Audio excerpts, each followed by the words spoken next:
শনিবার সকালবেলা ঘুম থেকে উঠে যখন পর্দাটা সরালাম বাইরের, তখন দেখে আর নিজেকে না আটকে রাখতে পারলাম না। তাড়াতাড়ি করে সোয়েটার, টুপি সমস্ত কিছু পরে বারান্দায় চলে আসলাম ভিডিওটা আপনাদের সকলের সাথে শেয়ার করার জন্য।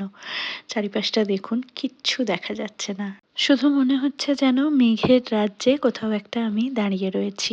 সকালটা কিন্তু বেশ ফেয়ারি টেল টাইপের মনে হয় প্রত্যেকদিনই। প্রত্যেকটা গাছের ওপরে, প্রত্যেকটা ফুলের ওপরে সমস্ত দেখুন এই যে কুয়াশা টুপটুপ করে যে পড়ে না সেরকমভাবে পড়ে আছে।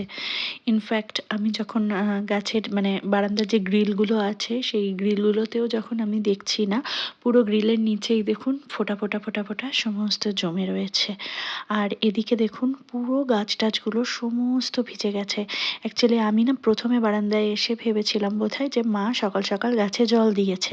কিন্তু তারপর বুঝতে পারলাম যে না, গাছে জল দেওয়া হয়নি, এগুলো কুয়াশা।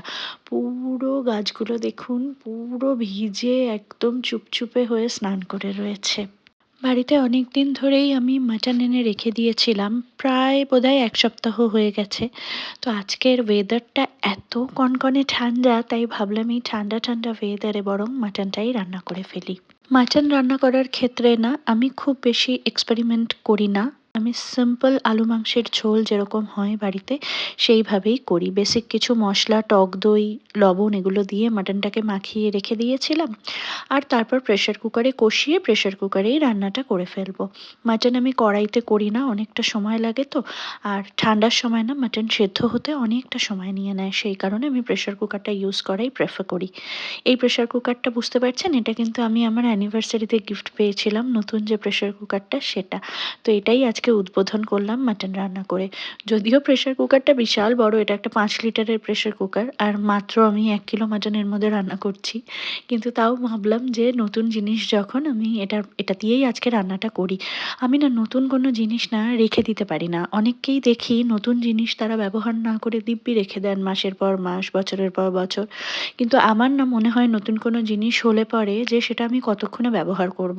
মানে স্পেশালি যদি সেই জিনিসটা আমার জন্য আনা হয়ে থাকে তাহলে কতক্ষণে আমি সেটা ইউটিলাইজ করব, ব্যবহার করব। বিকজ আমি না ব্যবহার করাতে বিশ্বাসী। কারণ ধরুন আজকে আমি জিনিসটা ইউজ করলাম না, কালকে ঠাকুর না করুক আমার সাথে কোনো অঘটন ঘটে গেল, আমার মনের মধ্যে কিন্তু সেই আশাটা থেকে যাবে, সুপ্ত বাসনাটা থেকে যাবে।